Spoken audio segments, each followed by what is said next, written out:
Welcome back to our class 11th students.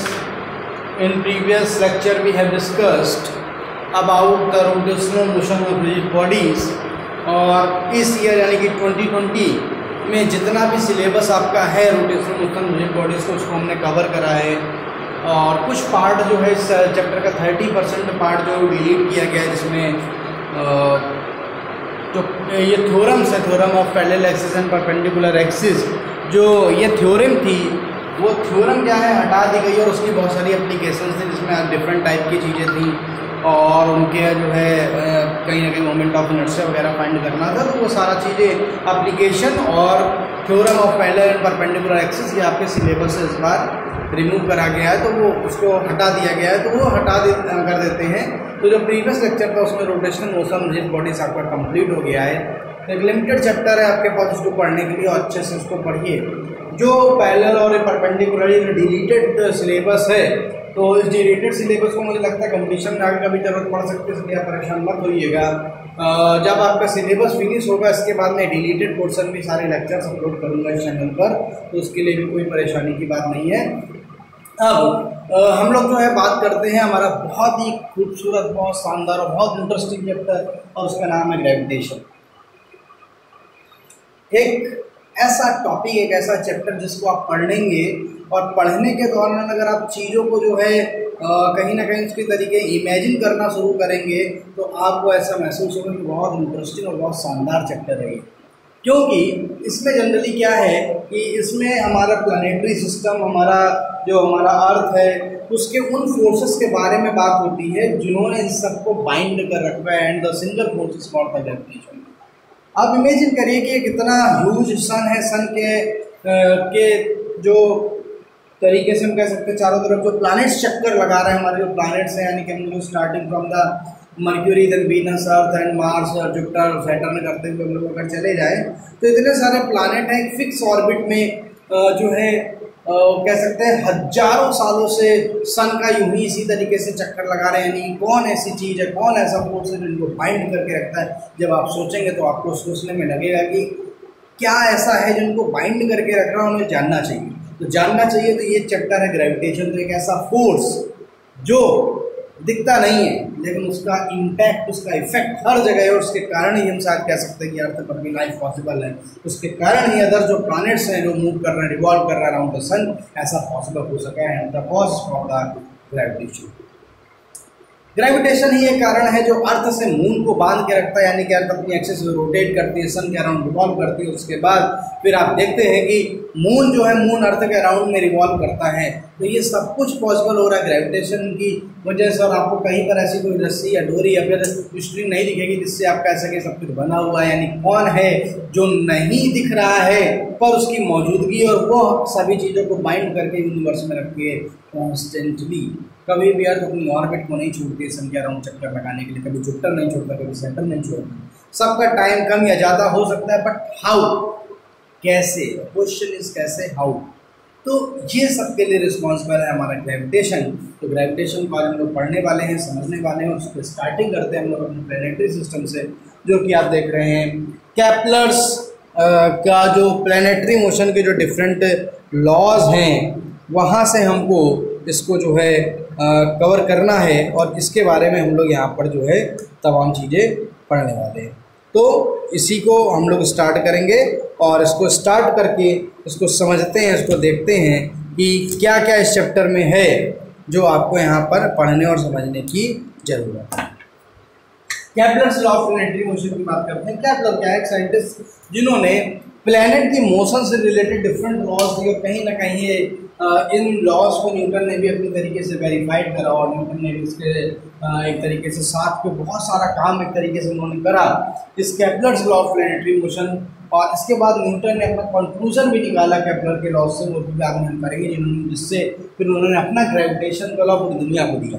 तो ये Newton का Kepler's law of planetary motion first law पे जाएंगे और उससे पहले हमारे भारतीय वैज्ञानिक एंटिविटीज को नहीं भूलना चाहिए। आपको बता दूं न्यूटन से कहीं हजारों साल पहले हमारे देश के जो एंशिएंट साइंटिस्ट थे यानी कि भास्कराचार्य जी ने इन सब फोर्स के बारे में सारी चीज़ें विस्तार से अपनी बेटी को बताया है। उसका वर्णन उनके द्वारा लिखी हुई किताबों में है। पर अफसोस कहिए कि वो उस समय उतना ज़्यादा इसका पॉपुलराइजेशन नहीं हो सका इनपुट्स का हमारे एंशिएंट इंडियन साइंटिस्ट का।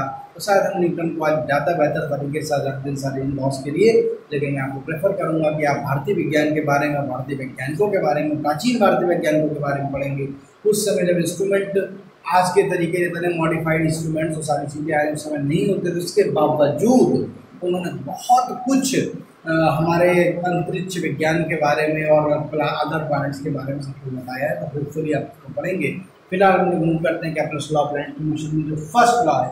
एंड फर्स्ट लॉ क्या कहता है कि all planets around the sun revolving in an elliptical orbit and sun is situated at the center of the galaxy और center of the planet। यानी कि प्लैनेट्स का जो सेंटर है रिवॉल्यूशन का कहीं ना कहीं केंद्र होगा ही उसका, उस केंद्र पे सन जो है वहाँ पर प्रेजेंट रहता है। अगर हम लोग बात करते हैं तो इसको हम क्या करेंगे इस तरीके से, अगर ये सन की हम लोग बात करते हैं,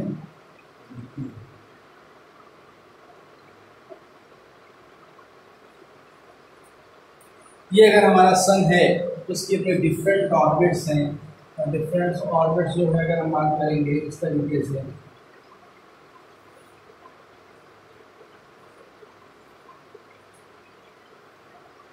अगर हम मान लेते हैं यहाँ पर सपोज करते हैं कि आपका मर्क्यूरी बात करते हैं यहाँ पर वीनस है, ठीक है। और फिर हम जो अगले प्लैनेट की बात करते हैं हमारा खूबसूरत सा प्लैनेट है जिसे आप जानते हैं लोग क्या कहते हैं, उसको कहते हैं only planet where life is possible. तो आप देखिए कि क्या कह रहा है कि जो इनका फर्स्ट लॉ है कैप्लर का, वो कहता है कि सन एक फोकस पर है और सारे प्लैनेट जो हैं सन के अराउंड क्या कर रहे हैं, एक इलेप्टिकल ऑर्बिट में रिवॉल्व कर रहे हैं। अभी आगे भी जाएगा ये, इसके आगे आपको मालूम अर्थ के बाद मार्स, जुपिटर और सैटर्न वगैरह सारे प्लैनेट्स होंगे। देखिए एक सर्कुलर, परफेक्ट सर्कुलर ऑर्बिट ना होगी, इलेप्टिकल ऑर्बिट आपको देखिए। इलेप्टिकल ऑर्बिट का मतलब इस तरीके से आप ओवल शेप मान सकते हैं, ठीक है। ये एक तरीके का ओवल शेप मान सकते हैं। तो यहाँ पर जैसे मान लो अगर सन, अगर मैं पूरा डायग्राम में यहाँ पर सन है तो इस तरीके से प्लैनेट लगातार क्या करते रहते हैं, चक्कर लगाते रहते हैं। अगर इसको हम आपको बना दें तो ये देखिए इस तरीके से ऑर्बिट दिखाई पड़ती है। यहाँ से मैंने बड़ा उसको थोड़ा सा इंटरेक्टिव जो डायग्राम बनाया वो ये है। बाकी अगर आपको समझना हो तो छोटा डायग्राम भी बना लो। तो फर्स्ट लॉ क्या कहता है, चलिए तो इस फर्स्ट लॉ को याद करने के लिए केवल ये डायग्राम अगर याद होगा तो आपका काम हो जाएगा। क्या है first law,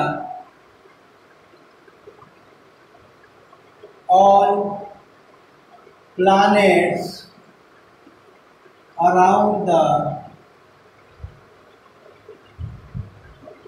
sun revolve in elliptical orbit. Okay, all planets around the sun revolves in elliptical orbit and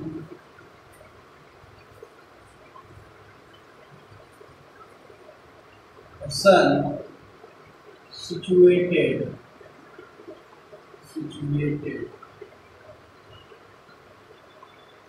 at its center।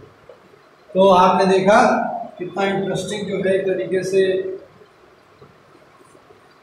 the all planets around the sun revolves in elliptical orbit and the sun situated at its center और at its focus, कुछ भी कह सकते हैं, इसके focus पर कहीं ना कहीं जो है सन बना रहता है ना। एट इट्स सेंटर, सेंटर का मतलब आप समझ जाएंगे कि एक सन इलेक्ट्रिकल ऑर्बिट का जो भी हम सेंटर मानेंगे वहाँ पर प्रेजेंट होगा और सारे प्लैनेट्स अराउंड सन क्या कर रहे हैं, रिवॉल्व कर रहे हैं। तो this is the all about the first Kepler's first law of planetary motion. All planets around the sun revolves in elliptical orbit and the sun is situated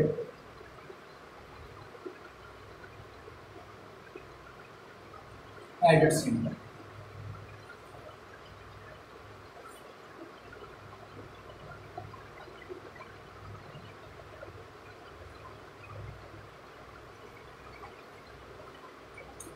ठीक, तो all planets around the sun revolve in electrical orbit and the sun situated at centre, और आपको लिखना चाहें तो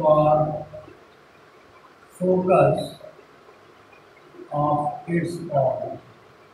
दोनों ही लाइनें यहाँ पर सुटेबल है, आप सेंटर भी मान सकते हैं और ये भी कह सकती हैं या तो ऑर्बिट के फोकस पर प्रेजेंट होगा। तो इसको आप नोट कर लीजिए। नोट करने के बाद हम लोग let's move on the second law of Kepler.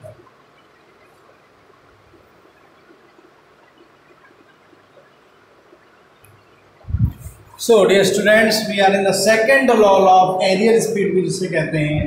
तो according to this law, the aerial speed of the planets revolving around the sun is constant. What is the means of aerial speed? यानी कि all planets cover equal area in equal interval of time when they are revolving around the sun. यानी कि equal time पर equal area cover करते हैं, equal area SVEEP करते हैं, और इसको ही हम लोग क्या कहते हैं, second law of the Kepler. ठीक है, तो अगर हम इसमें लिखना चाहें तो लिखते हैं a line joining to the sun, a line joining to the sun with planet covers, या स्वीप्स भी लिख सकते हैं, स्वीप्स इक्वल एरिया इक्वल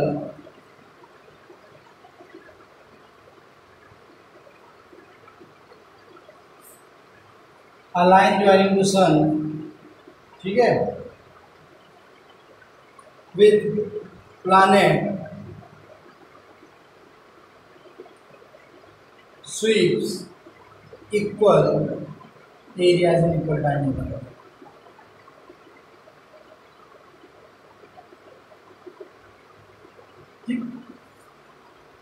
किसी भी प्लैनेट के लिए बात है तो आप उसको एनी लिखना चाहें तो यहाँ पर एनी प्लैनेट लिख सकते हैं। यानी कि line joining to sun with any planet sweeps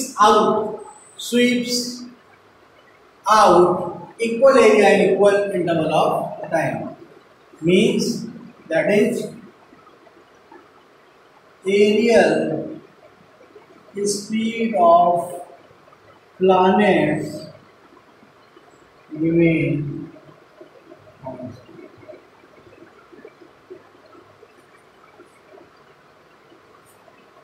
okay, यानी कि जो एरियल स्पीड है यानी कि दैट इज, तो अभी बस इतना ही लगते हैं, बाकी हम ग्रुप भी कर लेंगे इसको। यानी कि अभी हमने क्या कहा, तो आपको अगर छोटी कम लाइन में याद रखना तो आप ये जाने के areal speed of planet remains constant, या फिर हम ऐसा कहें किसी भी प्लैनेट से हम एक लाइन अगर सन तक की खींच ले, लाइन से मिला ले, तो हम कह सकते हैं कि वो प्लैनेट इक्वल एरिया कवर करेगा इन इक्वल इंटरवल ऑफ टाइम। यानी कि कम एरिया को कवर करने में कम टाइम लेगा, ठीक है, ज़्यादा एरिया को कवर करने में उसी के अकॉर्डिंग टाइम देगा, लेकिन उसका जब हम निकालेंगे कि एरियल स्पीड निकालेंगे, यानी इन दोनों का रेशियो निकालेंगे, तो फिर जो है वो रिमेन्स कांस्टेंट आएगा। ठीक है, एग्जाम्पल के लिए 50 किलोमीटर का स्क्वायर है सपोज करिए, ठीक है, और मान लेते हैं 50 किलोमीटर का स्क्वायर, और उसको जो है कितना 50 आवर लगता है कवर करने में। तो अगर आप समझ लीजिए कि जो है एग्जाम्पल ले रहे हैं तो 50 आवर के कम ये कह सकते हैं कि मान लेते हैं तो जो है 5 आवर लगता है, तो हम कह सकते हैं 50 किलोमीटर स्क्वायर टू द 5, अगर हम डिवाइड कर दें, यानी हमने क्या कहा 50 किलोमीटर स्क्वायर सपोज कर रहे हैं, छोटी क्वांटिटी बड़ी क्वांटिटी कुछ भी हो सकती है, अगर हम मान लेते हैं 5 आवर में 50 किलोमीटर स्क्वायर कवर करता है, हालांकि इससे कई गुना ज़्यादा होता है स्पीड, तो आप कितना है कि 10 किलोमीटर स्क्वायर पर आवर इसकी एरियल स्पीड होगी। ठीक है, एरियल आगे। तो अब अगर कोई बहुत छोटा एरिया है, यानी कि पॉइंट जो है यहाँ पे 5 किलोमीटर स्क्वायर है, तो उस 5 किलोमीटर को स्क्वायर को पार करने में 0.5 आवर लगेंगे। कितना लगेगा 5 किलोमीटर स्क्वायर कवर करने में 0.5 आवर लग रहे हैं, और अगर आप उसको काट देंगे तो फिर आ जाएगा, यानी कि वी एरिया निकालेंगे तो 10 किलोमीटर स्क्वायर का। एग्जाम्पल केवल ओनली एक एग्जाम्पल हमने दिया है, इससे प्लैनेट की स्पीड से कोई मतलब नहीं, कई गुना इससे ज़्यादा होती है। ठीक, सो अब देखिए इसको हमने क्या कहा कि यहाँ 50 किलोमीटर का नहीं कि ज़्यादा एरिया था, तो उसके अकॉर्डिंग इसको टाइम भी पर्याप्त मिला हुआ था, 5 आवर का था, यानी कि एयर स्पीड कांस्टेंट थी। अब एरिया जो है वो क्या हो गया, कम हो गया, बहुत कम हो गया, 5 किलोमीटर स्क्वायर हो गया, लेकिन उसके अकॉर्डिंग उसको कवर करने में टाइम भी कम लगेगा, यानी कि एरियल स्पीड क्या है वो नहीं बदलेगी। अब तो एक और इंटरेस्टिंग बात आपको बताता हुआ लगता हूँ, फिर इसलिए आगे बढ़ते हैं। अगर मैं इस क्लास को शुरू करता हूँ, इस क्लास को शुरू करने के बाद मैं 1 आवर अगर पूरी क्लास लूँ और 1 आवर बाद जब क्लास खत्म करूँगा तो आपको और हमको लगेगा कि हम जहाँ थे हम वहीं पर बने हुए हैं, हमारे आसपास जो है सब कुछ वही है, लेकिन सच्चाई इससे कुछ अलग है। क्योंकि अब तक हम लोग 1,20,000 किलोमीटर का सफ़र तय कर चुके हैं। अब आप पूछेंगे ये ऐसा कैसे हो सकता है, तो मैं आपको बताता हूँ चलो कि this is the speed of the earth, the revolutionary speed of the earth around the sun, यानी कि 1,20,000 किलोमीटर पर आवर की स्पीड से अर्थ सन के चारों तरफ उसका चक्कर लगा रही, यानी कि 1 आवर में हम लोगों ने 1,20,000 किलोमीटर का सफ़र तय कर लिया, बट हमको अभी भी लग रहा है हम वहीं के वहीं हैं। आप समझिए कितना इंटरेस्टिंग फैक्ट है। इवन मैं आपको और एक चीज़ बता दूँ, इस दौरान लगभग हमारी जो पोजीशन है, एंगुलर पोजीशन भी बदल चुकी है, और हम 1 घंटे पहले जब हमने सपोज क्लास शुरू करी थी उससे अब हम 1650 किलोमीटर की डिस्टेंस पे पहुँच चुके हैं, क्योंकि अर्थ की जो रोटेशन स्पीड है वो अराउंड 1650, अगर उसको हम लीनियरली फॉर्म में कन्वर्ट करें तो 1650 किलोमीटर पर आवर है। So is it interesting? Yes it is interesting. तो अब आगे बात पढ़ते हैं। तो हमने कहा कि एयर स्पीड हमने बता दिया, रिमल्स कांस्टेंट हो गए, हम उसको प्रूफ भी कर सकते हैं। हाउ? उसको see here, suppose sun is here, मैं कहा था सन फोकस पे होगा, ठीक, और मान लेते हैं ये हमारा सन है और ये जो है इसका ये एरिया कवर कर रहा है, तो प्लैनेट मूव कर रहा होगा, और यहाँ पर हमने नाम दे दिया है STV, और ये डिस्टेंस है हमने R। अब मूव करते हुए प्लैनेट है, कोई भाई मूव करते तो मूव करेगा, मूव करते हुए इधर का जब आ जाएगा तो इधर मान लो हो गया, तो इसको हमने मान लिया आपका C। तो देखिए यहाँ पर एरिया ज़्यादा दिख रहा हो, यहाँ पर एरिया कम दिख रहा है, तो हमको यहाँ पर प्रूफ भी करना है। अगर प्रूफ करना है तो प्रूफ करने के लिए हमें कुछ ना कुछ यहाँ पर ऐसा काम करना पड़ेगा जिससे कि हम इसको अपनी बात को यहाँ पर सिद्ध कर सकें और बता सकें हाँ ये वास्तविकता में ऐसा होता है। ठीक, कैसे प्रूफ करेंगे तो चलिए उसको देखते हैं। तो अभी हमने क्या करा कि एग्जाम्पल में लिए हम ये क्या करते हैं कि थोड़ा सा डायग्राम को और बेहतर तरीके से करने चले। एक इसकी लाइन ऑफ साइट यानी कि हॉरिजॉन्टल एक्सिस हमने बना दी है, और थोड़ा सा डायग्राम को हम बदल लें मैथमेटिक्स के लिए, जो बना था वो भी ठीक, हम मैथमेटिक्स लगाना है, प्रूव करना है तो कुछ चीज़ें ज्यूम करनी पड़ेगी। चलिए देखते हैं क्या करेंगे।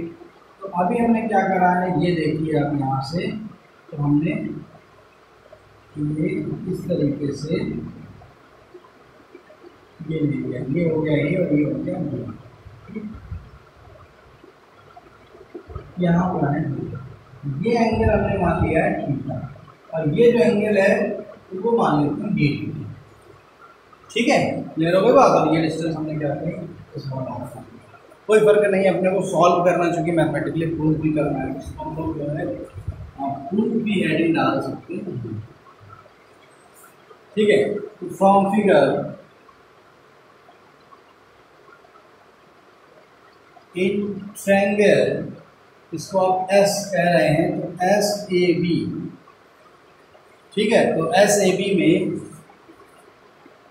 एरिया ऑफ ट्रायंगल SAB 1/2 कितना होता है आपको मालूम है, base into height, base into height होगा। तो बेस का मतलब हो गया आपका SA, और उसकी हाइट में क्या करते हैं, हाइट निकालने के लिए परपेंडिकुलर ड्रा कर लीजिए, ऑलमोस्ट बराबर होगा। तो एस ए इंटू कितना आ गया 1/2 S A into A B. अब देखो मान लेते हैं ये जो कवर कर रहा है एक पार्टिकुलर बहुत कम टाइम का, अगर जो है इमेजिन करेंगे तो उसका एरिया डी ए सब कुछ मान लेते हैं। तो area of triangle S A B हमने कैसे कर दिया जाए, it is A D A हो गया 1/2 एस ए कितना है, अगर हम एस ए की बात करेंगे तो आर आ है, ठीक है। अब आपसे पूछिए ए बी कितना आएगा, तो ए बी आप बता सकते हैं, क्यों, आपको मालूम है एंगल इक्वल टू होता है आर लेंथ अपॉन रेडियस, ठीक है। एंगल है कितना डी थीटा, आर का लेंथ है ए बी और रेडियस है कितना आर, तो देयरफॉर अगर हम ए बी की बात करेंगे तो कितना आ गया, ठीक। तो यहाँ पर हमने क्या कर दिया आर डी थीटा यहाँ पर, ठीक, ए बी की जगह आर डी कर दिया, और डी अपॉन डी टी बराबर 1/2 आर स्क्वायर कितना हो गया डी थीटा आ गया। तो हमने इसको यहाँ पर क्या कर दिया, D upon D T equal to 1/2 R square D theta यहाँ पर लिख दिया है, ठीक है। अब हम क्या करते हैं कि दोनों तरफ हम डी टी से, चूंकि हमने डिवाइड करा है तो इसे डी टी से सपोज डिवाइड कर दिया, तो D upon D T equal to 1/2 R square D theta upon कितना हो गया डी टी हो गया, ठीक। तो और करके फिर लिखते, दोनों तरफ डी टी से डिवाइड करा है, लिखने की जरूरत नहीं, क्लियर है सब कुछ। तो D upon D T 1/2 R square, और इसको हम लिख सकते हैं ओमेगा, है ना, क्योंकि आपको मालूम है angular displacement omega equal to कितना होता है D theta upon D T. तो 1/2 आर स्क्वायर कितना आ गया ओमेगा आ गया, ठीक। तो चलिए जरा इधर की जर्नी पे आ जाइए, है ना। तो डी अपॉन डी टी आ गया आपका कितना 1/2 R square omega, equation number आप इसको 1 मान सकते हैं, है ना। अब वी नो दैट, आप कुछ जानते हैं, क्या जानते हैं कि जो एंगुलर मोमेंटम है J equal to M R square omega होता है, ये पढ़ के यहाँ पे एंगुलर मोमेंटम होता है, और जे अपॉन एम की वैल्यू निकाले तो आर स्क्वायर ओमेगा हो गई। तो putting the value of R square omega in 1, ठीक है, या इसको आप ऐसा करो, इसको 2 मान दो, तो फ्रॉम 1 and 2, अगर मैं 1 and 2 की बात करूंगा तो D A upon D T equal to 1/2 J upon M आ गया, है ना, आर स्क्वायर ओमेगा की जगह जे वाई हम रख दिया यहाँ पर। तो आप देखिए तो जे अपॉन कितना हो गया 2m हो गया। अब आपको मालूम है बहुत अच्छे से कि जे एंगुलर मोमेंटम हमेशा कांस्टेंट होता है और मास तो कांस्टेंट थिंग है, ये तो प्रूव हो गया कि areal velocity remains constant always which is equal to the J upon 2m। So बहुत इंपॉर्टेंट है, इसको नोट कर लीजिए, Kepler's law of planetary motion में सेकंड लॉ और इसका प्रूफ भी आता है, इसको जस्ट नोट कर लें, और नोट करने के बाद मैं थर्ड लॉ के बारे में आपको बताता हूँ।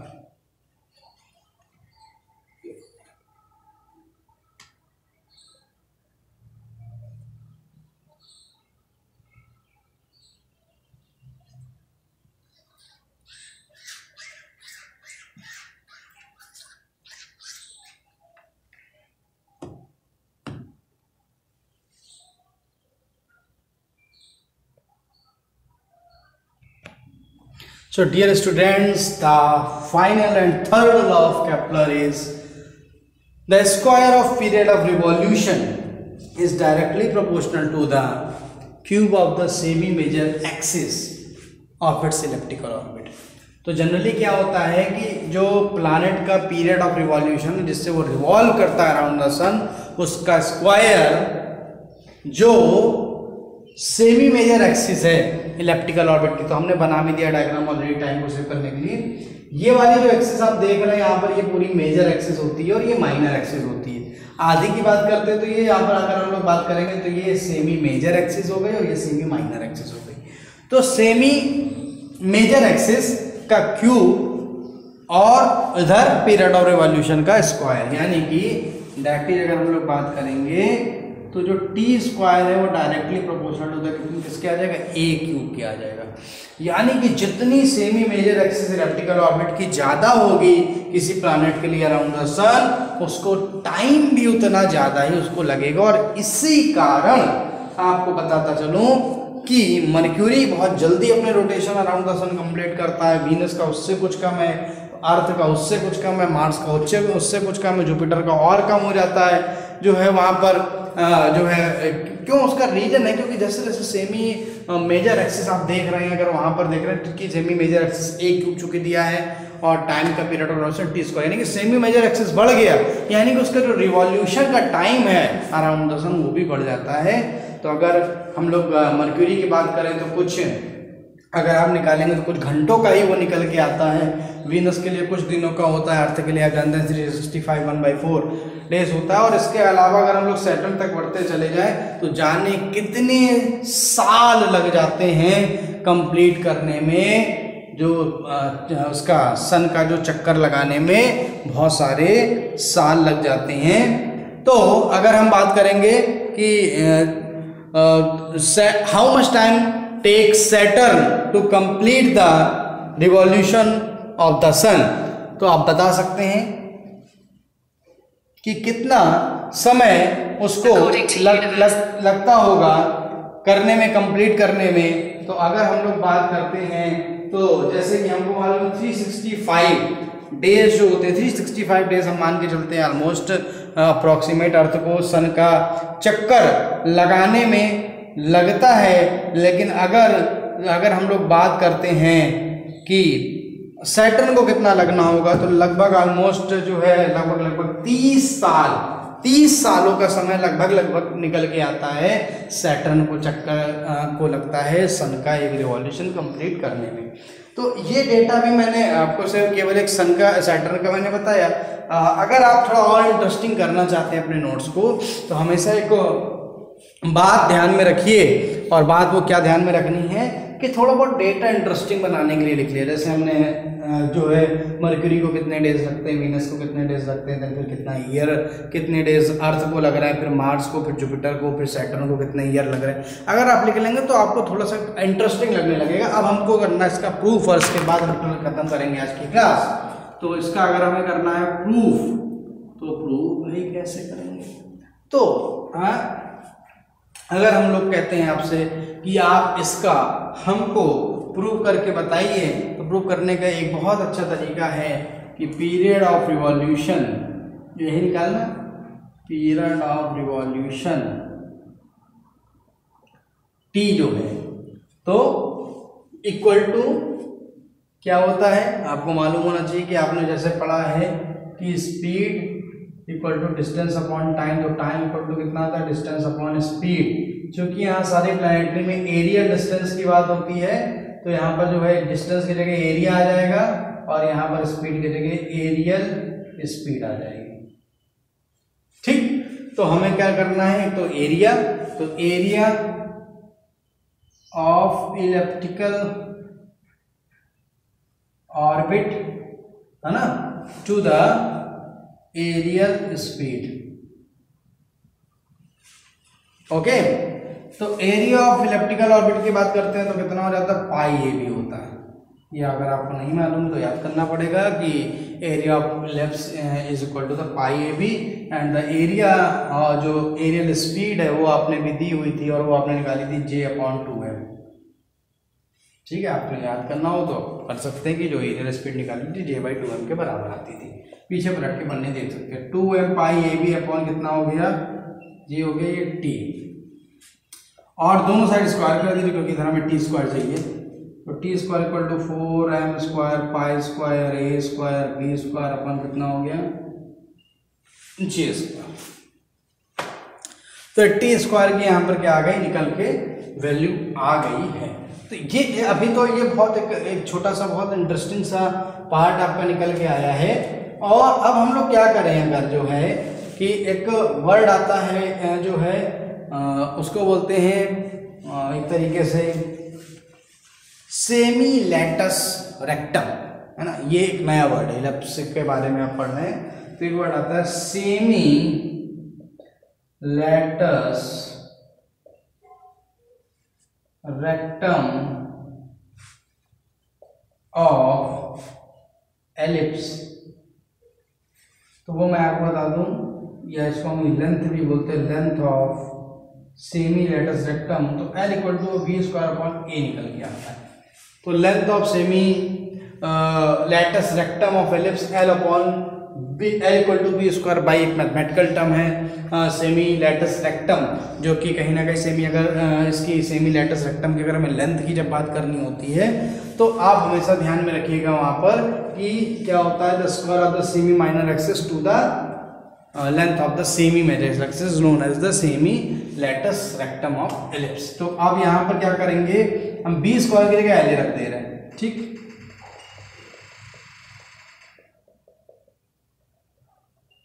और हमने LA स्क्वायर रख दिया, कौन कितना हो गया, J स्क्वायर। सिंस आप देखिए बी स्क्वायर इक्वल टू कितना आ गया, LA, तो LA रख दिया है।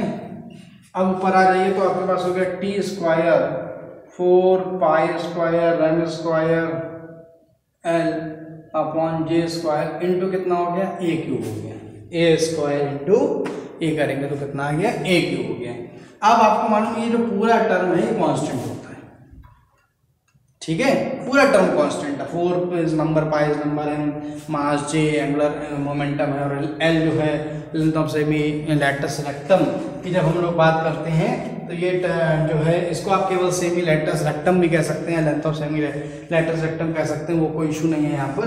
तो अब अगर हम बात करते हैं semi latus rectum of ellipse की, तो एल इक्वल टू आता है बी स्क्वायर बाई ए, और ये एल होता है कांस्टेंट, फिक्स होता है किसी एलिप्स के लिए। तो देयरफॉर कितना आ गया, T square directly proportional to the a cube, since 4 pi square M L upon J square is a proof हो गया जो हमें प्रूफ करना है। तो थोड़ा सा टिपिकल आपके लिए, क्योंकि इलिप्स में जो 2-3 नए वर्ड आए हैं वो आपको परेशानी में थोड़ा सा ला सकते हैं, लेकिन आप परेशान ना होइए, इसको नोट कर लीजिए। और ये एक बहुत इंपॉर्टेंट थर्ड लॉ है। तो केवल इस जो चैप्टर में हम लोगों ने केवल आज बात करी है तो Kepler's law of planetary motion में फर्स्ट सेकंड थर्ड लॉ की बात करी है, और थोड़ा सा हमने और कुछ इंटरेस्टिंग इंटरेक्टिव नॉलेज जो थी, जानकारी थी, वो मैंने आपको यहाँ पर दी है। आप इसको पॉज करके वीडियो नोट कर लीजिए। नेक्स्ट क्लास में आपसे बहुत जल्द फिर मुलाकात होगी, तब तक के लिए नमस्कार।